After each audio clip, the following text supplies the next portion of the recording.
Hikers climbed under clear skies. Fire moved uphill faster than expected. Escape routes vanished in smoke. Los Angeles, 1933. The city stands between light and shadow. The Great Depression has taken work, homes, and peace of mind. Yet each morning, men still walk toward Griffith Park, hoping for a day's pay.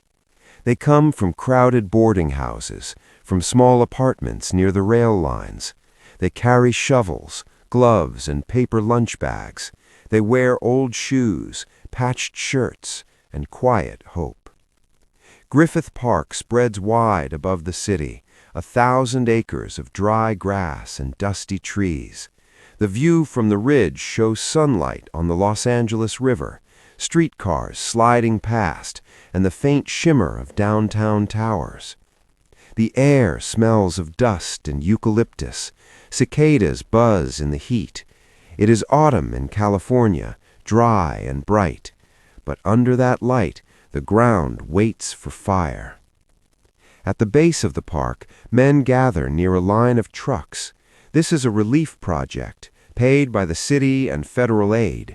The men dig terraces, clear brush, and move stones. It is not skilled work, but it feeds families.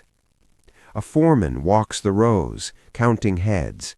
He checks his clipboard, nods, and waves men uphill. Shovels scrape, rocks clatter, and the sound rolls through the canyon. It is the rhythm of survival. By mid-morning, the sun climbs high. Sweat runs down faces. The men keep working in silence. Some think about their wives. Some think about their next meal. Some think about nothing at all. From far below, the city hums. Streetcars clang. Radios play soft jazz through open windows. No one looks up toward the hills. No one sees the men shaping the dry earth above them. At noon, the light turns harsh. A truck engine coughs and smokes near the slope. A few men sit in thin shade, drinking warm water from canteens. They speak of better times. They speak of a city that still believes in motion pictures and miracles.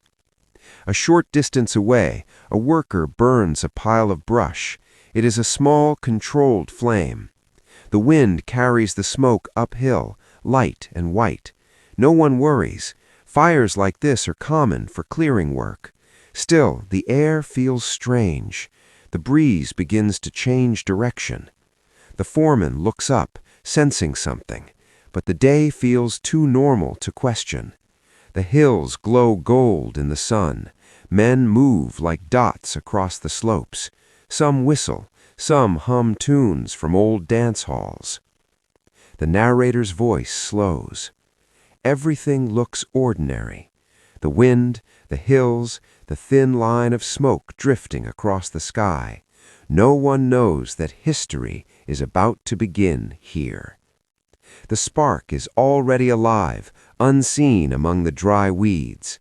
The grass moves with the wind, whispering softly. Dust turns in small circles.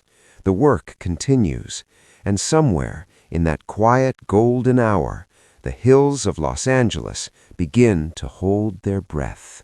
Afternoon settles over Griffith Park.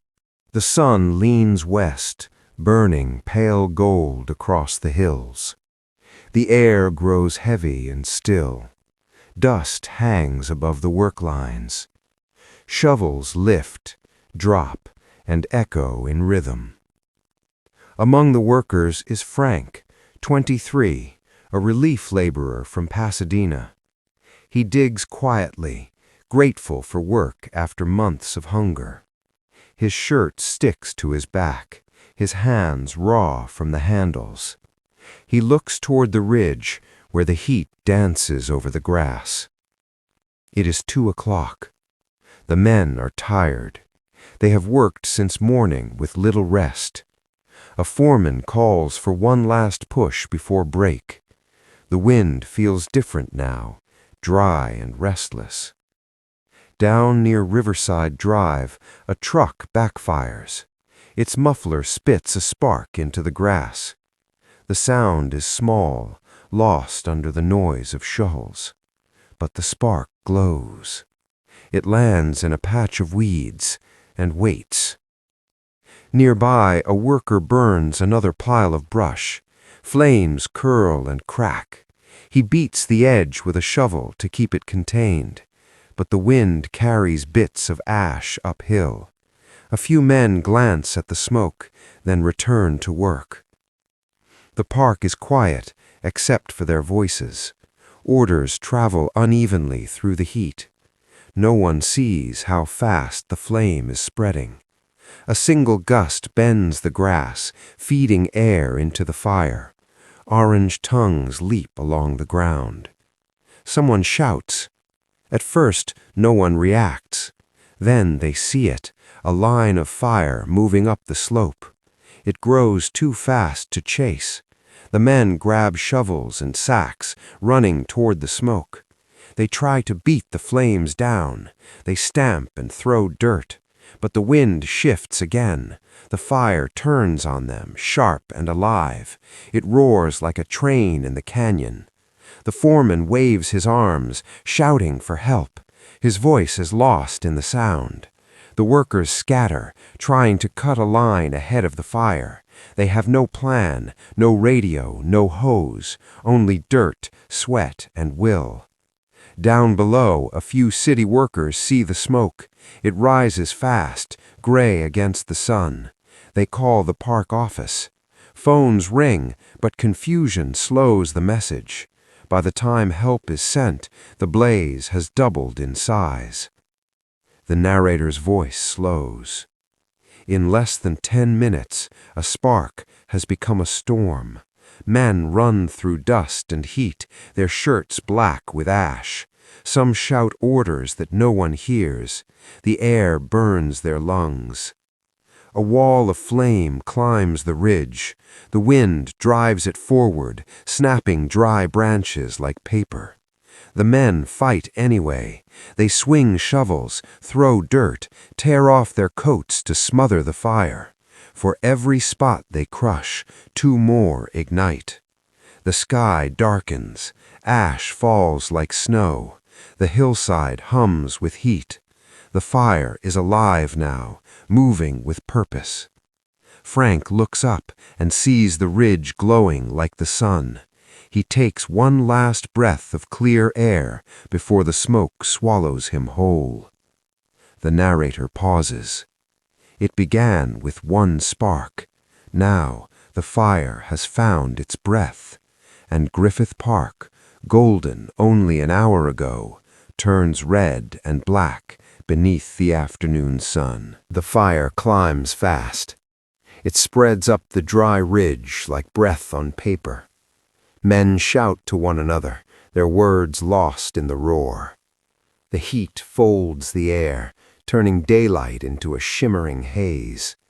Frank runs with the others, shovel in hand. He coughs into his sleeve, eyes stinging from smoke. He tries to stay near the ridge trail, hoping for open ground ahead. A dozen workers swing shovels in panic. They try to dig a trench to stop the flames from crossing the slope. But the soil is dry and hard as stone. Wind lifts sparks and throws them ahead. The fire is no longer behind them. It is everywhere. The narrator speaks slow and steady. The men fight because there is nothing else to do. There are no engines yet, no water lines, only will and dirt. One man beats the ground with his coat. Another throws sand. Someone calls out a name, but hears no answer. The hillside is alive with sound. Cracking wood, rushing wind, the low thunder of fire consuming brush. Smoke thickens until the sky disappears. The sun becomes a pale circle above the ridge. Ash sticks to the sweat on their faces. Their eyes burn, their throats dry. Some drop tools to help others climb. Some stumble downhill, lost in the gray air. At the edge of the canyon, a park ranger tries to form a line. He waves his arms, calling men toward him, but the fire moves faster than they can run. A gust tears through the brush, twisting flame into a whirl. It leaps across the trench as if the ground means nothing. Frank turns back. He sees a man fall, caught by smoke. Without thinking, he runs toward him. He grabs the man by the arm, pulling him downhill through the heat. The two vanish in a curtain of ash. The ranger shouts for everyone to pull back. He turns and stumbles down a narrow path. Behind him, the hill explodes in a wave of orange. Trees flare like torches. The sound is deafening. The city below begins to notice. People on Riverside Drive stop their cars. They see black smoke boiling above the park. Some point, some whisper. A few begin to panic. News spreads fast through downtown. Phones ring in the fire station. Dispatchers struggle to understand. Reports say hundreds of men are trapped, but no one knows how many. Engines roll out, sirens rising over the hum of the city. The roads into the park are narrow and steep. It will take time to reach the flames. Up on the ridge, the men can hear nothing but fire. The heat pushes them backward. Every breath hurts. The sound fills their ears, low and endless. Someone shouts that they must head down the canyon. They move as one, stumbling through smoke and falling embers. The ground burns even where there is no flame. Boots sink into ash. The air glows red beneath the haze. It feels like walking through glass and heat. A man falls, rolling through dust, his hands burned from the shovel handle. Two others grab him and drag him farther down. There is no clear way out. Every direction looks the same: smoke, wind, and firelight. The men cough, blinded, choking. Some drop to their knees, too weak to stand. The roar grows louder as the fire rolls downhill behind them. A park truck appears out of the haze. A driver leans out, shouting for survivors. Men run toward the sound, stumbling and waving. The truck reverses, loaded with coughing men. It grinds down the dirt road, tires spitting flame and gravel. The narrator slows again. By late afternoon, the fire has covered more than 40 acres. Winds swirl through the canyon, feeding the inferno. The first engines finally reach the lower road. Firefighters drag hoses through the smoke, shouting to each other. They are too late to save the ridge, but they may still save lives. The scene holds for a moment. Smoke rolls like storm clouds. The air hums with heat. Men climb out of the canyon one by one, covered in ash. Some cry without sound. Others stare at the ground, faces blank. They have fought the fire for hours with nothing but their hands. From downtown Los Angeles, the ridge looks like a single burning wave. The sky has turned copper. Ash falls over the rooftops, and in that glow, the city understands this is not a small fire. This is a disaster. Sirens echo through Los Angeles. Engines roll out from downtown, their bells clanging through the streets. Smoke drifts high above Griffith Park, a black column twisting into the sky.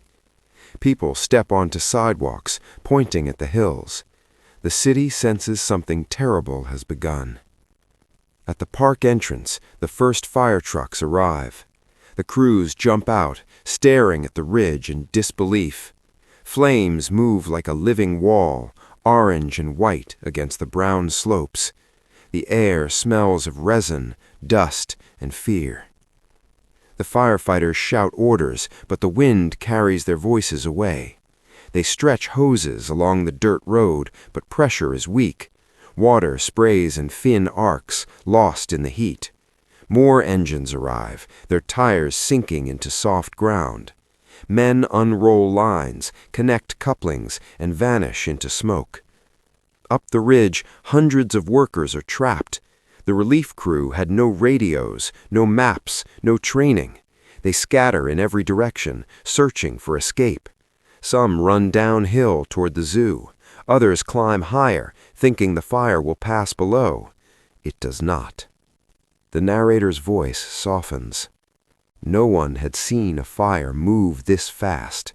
The brush was dry, the wind unsteady. Every spark became a new blaze. Men disappeared in the smoke before anyone could reach them. In the canyons, the sound is chaos. Engines rumble, wood cracks, and voices call for help. Some men try to carry the injured. Others refuse to leave their tools. The fire shifts direction without warning. Heat pushes them back like a solid wall. A ranger waves for silence. He counts those who have reached safety. Dozens are missing. He orders a few men to guide the fire crews uphill. They move quickly, faces streaked with ash. Every step feels like climbing through breathless air. Down on Riverside Drive, police block the roads. Crowds gather near the zoo fence, watching the dark smoke. Mothers hold children. Men lift binoculars, scanning the ridges. Someone says there are hundreds trapped inside. Someone else says they can hear screams. Newspapers send photographers. Cameras flash through the haze. The city's fear becomes front-page history even before the flames die. Reporters write in notebooks, their eyes watering from the heat. They do not need imagination. The scene is enough. The fire jumps another ridge. It moves north, then east, chasing its own wind. Firefighters crawl on their knees, digging trenches with shovels. They spray water until the hoses go dry. The sound of steam hisses through the canyon. The narrator pauses. In that hour, courage and confusion are the same thing. Men act without thought, only instinct. Some save others, some vanish. Every choice feels like the last one they will ever make. Back downtown, the radio stations interrupt their music. A calm voice reads a bulletin. Fire in Griffith Park. Relief workers missing. Heavy smoke over the city. Listeners turn up the volume. Cars stop in the street. At the city hospital, nurses prepare for burn victims. Doctors fill basins with water and bandages. Ambulances wait outside, engines running. They will be full soon. The sun lowers behind the haze. The light turns copper red. The ridge looks like the rim of a volcano. Even from miles away, people can feel the heat. And up on the hill, hundreds still fight for their lives, their shovels glowing dull in the firelight, their voices lost beneath the roar. The narrator speaks quietly. Help has arrived, but too late to stop the fire. Now the city can only pray that someone will make it out alive. The ridge is burning. The sky has turned dark red. Smoke rolls down the canyon like a storm. The air is thick, hot, and hard to breathe. Men stumble through the haze, trying to find a way out. The fire has surrounded them. Winds twist through the gullies, feeding the flames. Every sound is sharp cracking wood, shouts, coughing. There is no silence, only noise that feels alive. A group of workers reaches a clearing.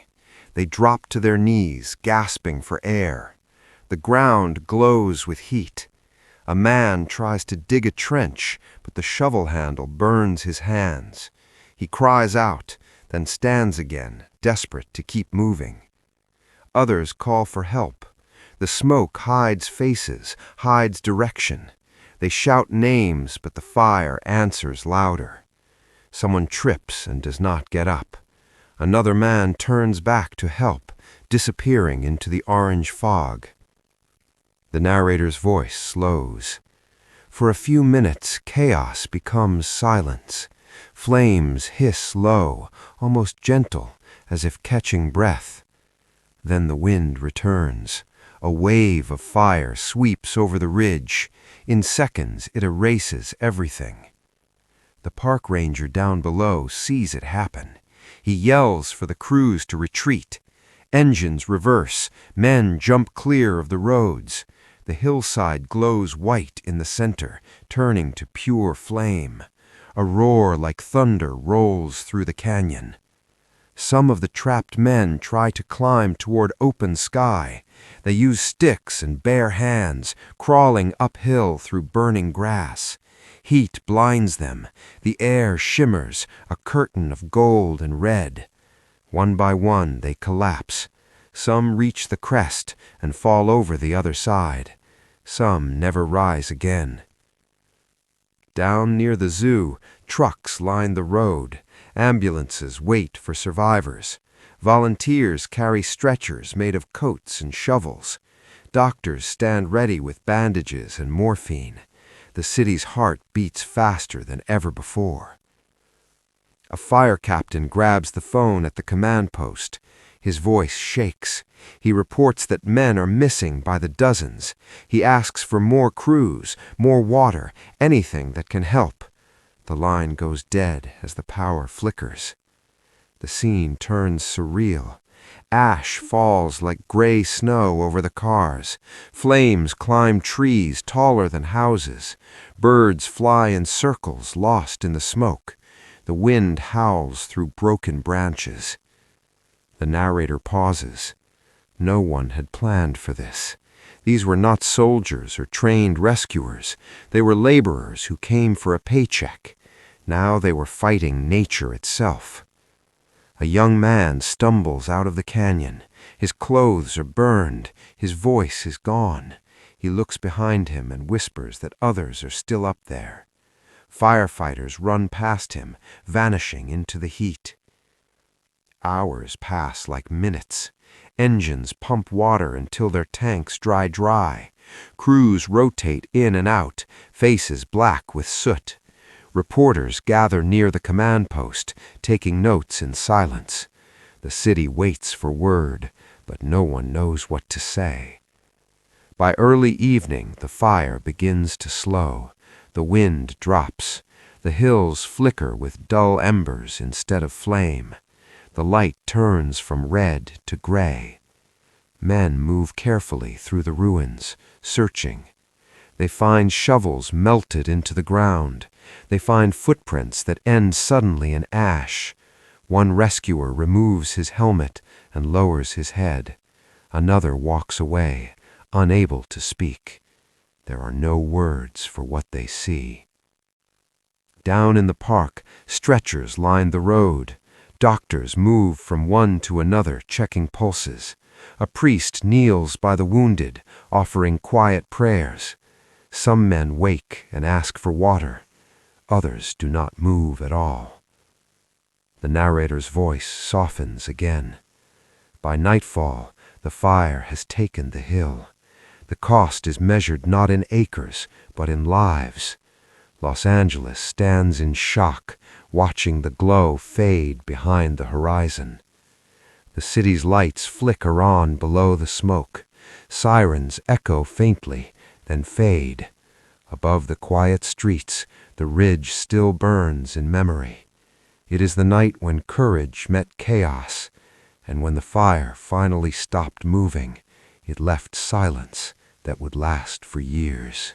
Night falls over the city. The fire still glows on the ridge, but the wind has gone quiet. Ash drifts down like snow, covering rooftops and streets. Los Angeles breathes slowly again, unsure what has survived. From the park gates, the glow looks unreal. A red horizon, moving but silent. Engines idle in the dark. Men sit on curbs, their faces gray with soot. No one speaks. At the base of the hill, nurses move through the crowd. They carry buckets of water, rolls of bandages and towels. The wounded lie on blankets spread across the dirt road. Some whisper for help. Others lie still, eyes half open, lips cracked from heat.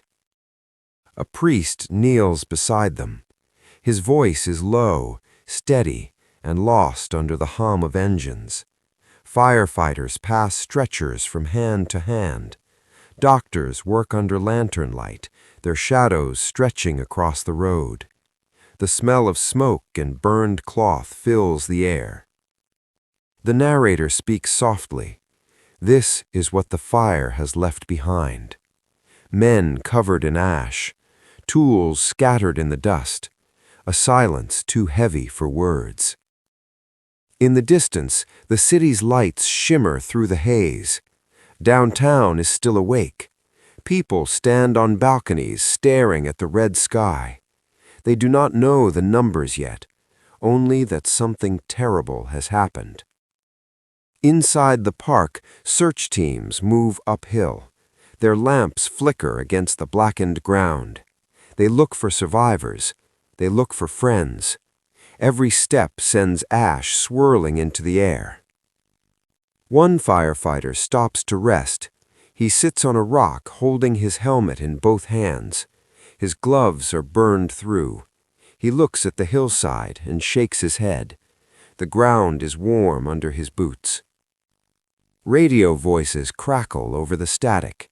Commanders speak in low tones. They ask for names, head counts, anything to make sense of the night. No one can give answers. The lists change by the minute. At the city hospital, the emergency rooms overflow. Cots land the hallways. Doctors move quickly from one bed to another. They clean burns, wrap bandages, and write names on paper tags. In the waiting area, wives sit with hands clasped. Some cry, some just stare at the floor. Outside, a reporter sends a story by phone. He describes the glow on the hills, the faces of men who survived. His words are calm, but his hands shake. He says it looks like the end of the world. The narrator pauses. The city has seen fire before, but not like this. This one came too fast, too wild. It took men who had nothing, men who came only to work. It left behind grief and smoke. Near midnight, the fire crews finish their lines. The main blaze has died. Only small flames still burn in the canyons. The night wind cools the ash. Men walk the ridges, dragging hoses and tools, searching for sparks. From the zoo road, the view is quiet now. The ridge glows faintly, like a memory that refuses to fade. Engines rumble softly. Lanterns flicker in the dark. Some men sit on the trucks, their eyes closed, too tired to speak. In the city below, lights turn off one by one. People return indoors, though they cannot sleep. They will wake to headlines, to photographs of smoke over Griffith Park. But for now, there is only the night. A night filled with silence, sorrow, and the soft hum of engines cooling in the dark. The narrator's final words fade. Los Angeles waits under a blanket of ash. And high above, the hills still whisper with the memory of fire. Dawn comes quietly to Los Angeles. The sky is pale gray, washed with ash. The wind is cool now, carrying the faint smell of smoke. Griffith Park lies still. The fire is gone, but the hills are no longer green. From the city below, people wake to silence. They open windows and see the blackened ridges. A faint haze floats above the rooftops. The radio repeats the same message again and again. The fire has been contained. Casualties are being counted.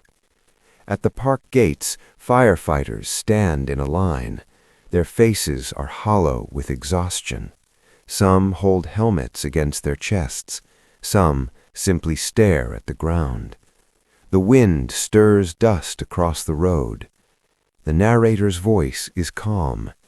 This is what remains after the flames: smoke, silence, and questions that have no answer.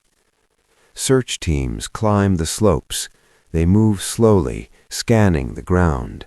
Every few steps they stop. Sometimes they find tools, burned clothing, twisted metal. Sometimes they find what they hoped not to see. Doctors arrive to assist. Reporters follow, cameras ready. They step carefully, their shoes sinking into soft ash. A single shovel lies half buried near a fallen tree. Its handle is black and brittle. By mid-morning, the sun rises above the haze. Its light feels pale and cold. From the zoo road, the hills look lifeless. No birds, no sound, only smoke curling from the ground. A group of city officials gathers near the command post. They speak in low voices. A clerk holds a notepad, writing down names and numbers. The list grows longer by the hour. 29 confirmed dead, many more missing. No one speaks the total out loud. At the hospital, families wait in the hallways. Women hold photographs in trembling hands. A nurse walks from bed to bed, checking names. Sometimes she nods. Sometimes she stops and lowers her eyes. Outside, the streets fill with people bringing food, water, blankets. Churches open their doors for prayer. In every corner of the city, there is talk of the fire. Some call it an accident. Some call it a tragedy born of neglect. Everyone calls it unbearable. The narrator pauses. Los Angeles has seen disaster before, but this feels different. This was not a storm, not an earthquake. It was a human fire, born from work and desperation, a mistake that grew faster than anyone could imagine. Reporters walk the park paths, taking notes. They write of melted tools, of blackened trees, of men who died trying to save each other. One article calls it a fire without mercy. Another calls it the hill of sorrow. The words sound heavy, but they are true. At noon, the wind shifts again. Ash rises and drifts like fog over the burned hills. Fire crews pack their hoses, engines rumbling to life. They drive away slowly, tired and silent. A boy on a bicycle stops at the gate. He stares at the hills, then at the men loading their trucks. His voice is soft when he asks, "Will it happen again?" A firefighter kneels beside him. He does not answer. He just looks up at the ridge, still dark against the pale sky. The narrator's voice fades. Morning has come. The fire is gone. But for Los Angeles, the long shadow of that day is only beginning. 2 days after the fire, the city begins to search for answers. The smoke has cleared, but questions hang heavier than the ash. Who started it? Who gave the orders? Why were so many untrained men sent into danger? A radio voice cuts through static. Disaster at Griffith Park. Dozens of workers dead. City investigates. The words echo in kitchens, cafes, and offices across Los Angeles. A temporary office is set up downtown. Reporters crowd the hallway, cameras flashing. Officials from the park, the city, and the relief agency gather around a long table. Their voices are quiet, cautious. No one wants to speak first. The narrator's voice is steady. This is not just a fire anymore. It is an investigation. It is blame made public. Testimonies begin. Foremen describe the day, the tools, the wind. They tell how a pile of brush was burned for clearing work. They say a spark might have jumped when the wind changed. Others insist the fire came from a backfiring truck. Every version sounds possible. Every version sounds like guilt. Families wait outside the building. They hold letters, payslips, and photographs of the men who never came home. Some demand answers. Others only want recognition. A mother whispers that her son had found work for the first time in months. He died doing it. Inside the hearing room, tempers rise. A councilman slams his hand on the table. He asks why there were no fire breaks, no safety plan, no trained supervision. The officials trade glances. One says it was a relief project, not a fire crew. Another says it was an act of nature, impossible to predict. The argument fills the room, echoing like the fire itself. The newspapers take sides. Headlines ask who is to blame. Editorials call for reform. Some writers accuse the city of negligence. Others defend it, saying no one could have stopped the wind. The people of Los Angeles read both and feel torn between grief and anger. The narrator pauses. For a week, the city becomes a courtroom without walls.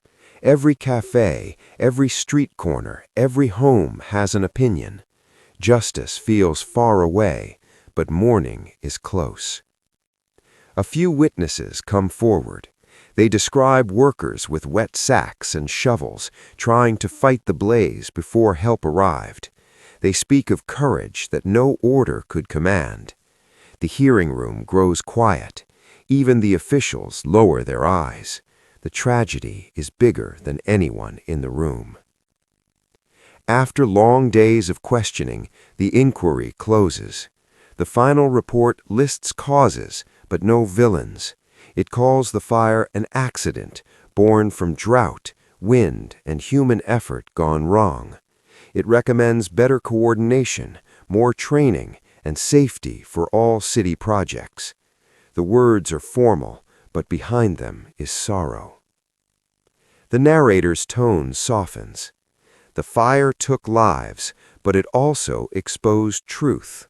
Los Angeles had grown fast, but not carefully. It had built dreams taller than its precautions. The disaster became a mirror, showing the cost of neglect. On the last day of the hearings, the families gather again. Some receive small compensation. Some receive nothing. But when the officials rise to leave, the crowd stands too. There is silence, then slow applause. Not for the city, for the men who fought the fire with their hands. Outside, the evening sun glows faintly over the park. The hills are still scarred, but green shoots already appear in the ash. A light breeze moves through the grass, soft and cool. The city begins to heal, even as the memory remains. The narrator's final words linger. The fire took lives, but it also exposed truth. Los Angeles had grown fast, but not carefully. It had built dreams taller than its precautions. The disaster became a mirror, showing the cost of neglect. Weeks pass. The hills begin to cool. Rain falls once, washing the ash into narrow streams. Grass tries to return, faint green against black soil. Los Angeles moves on, but not the same. At City Hall, new safety codes are written. Meetings fill the calendar. Officials promise better training for all public work. The park department studies maps and builds new fire breaks.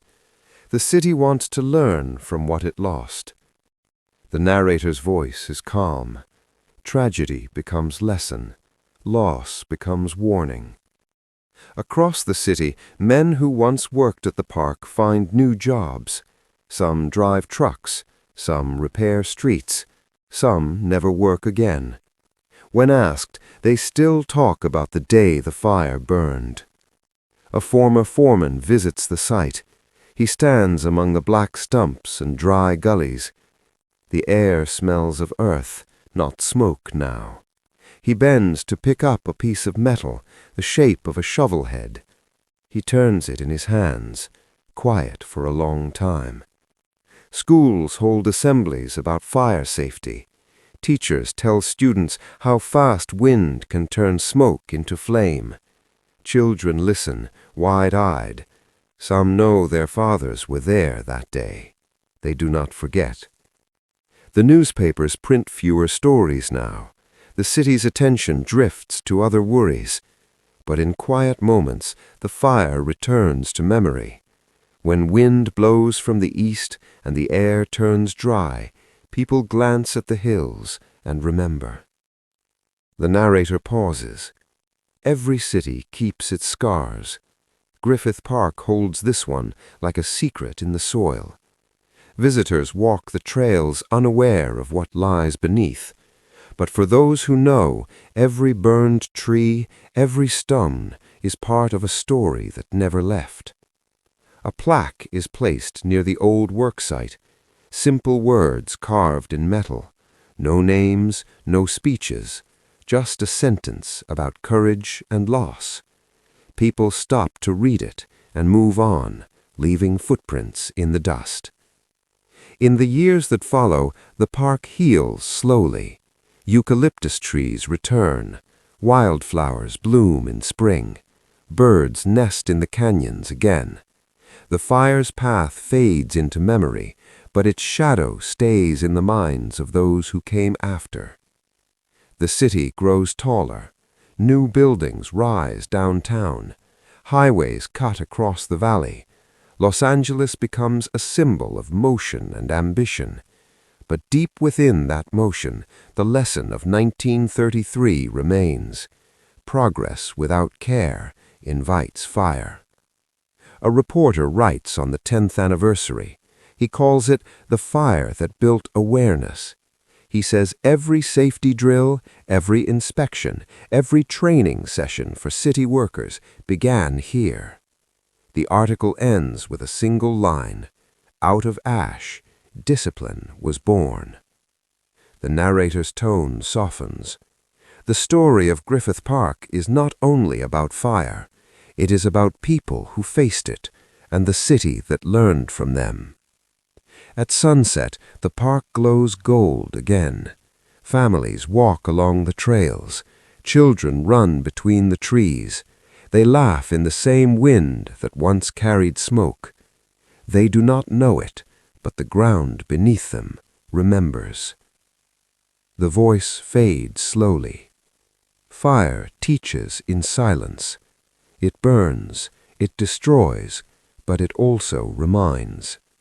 Care, respect, and preparation, these are the marks it leaves behind. Los Angeles learned them the hard way, and though the hills are quiet now, the lesson still moves in the wind, written in smoke, remembered by the earth. Today, Griffith Park is quiet again. The hills are green, the trails clean, the city alive below. Children run along paths where smoke once drifted. Their laughter rises through the same canyons that once echoed with fire. The narrator's voice is calm. Time has softened the ground. The scars remain, but they lie hidden under grass and stone. Few who walk here know the story beneath their feet. In the early morning light, the park feels peaceful. Joggers move past benches. Birds circle the radio tower on Mount Lee. The city stretches beyond, shining in the haze. Los Angeles has grown far from the day it burned. Yet when the wind turns dry and the air grows warm, the hills remember. Old stories move through the brush like whispers. Workers clearing trails stop to rest, and sometimes they say they can smell smoke that is not there. Every city keeps a memory of its pain. For Los Angeles, this is one of them. a fire born of need and chance, a moment when ordinary men faced something far greater than themselves. Their courage built the city's conscience. A ranger walks along a ridge at sunset. He stops by a marker half hidden by weeds. The words are simple and worn. He brushes off the dust and reads them slowly. The light fades around him, and for a moment he can almost hear the sound of shovels in the wind. Down in the city, traffic hums along the boulevard. Neon signs flicker on. The smell of coffee and oil fills the air. Few think about the men who worked the hills that day, but the park and the people who care for it have not forgotten. The narrator pauses. History is not only dates and numbers, it is breath and soil, sound and silence. The story of Griffith Park is written in both. Each generation finds it again in a different form, in the fire drills at schools, in the warnings printed before fire season, in the quiet voice of a firefighter telling new recruits, "This city learned its lesson once." The wind shifts, carrying the faint scent of eucalyptus. The city lights begin to glow. The park stands between the mountains and the ocean, a green heart in a city of motion. At the observatory, tourists look down on the streets below. They take photographs of the skyline. They see beauty, not history. But somewhere under the surface, the story waits, still breathing, still real. The narrator's tone turns soft. The men who fought the fire are gone now. Their names rest in archives and old newsprint. Yet their courage built a warning that endures. Every spark, every gust of wind reminds the city what was lost and what must never return. The wind moves through the grass. Lights shimmer in the valley. The hills glow faintly in the last light of evening. Los Angeles exhales. The story settles back into the earth. It ends not with flame, but with peace. The park stands still, alive with echoes, carrying the memory of fire and the promise that it will never be forgotten. The city still breathes, but the memory of that fire breathes with it.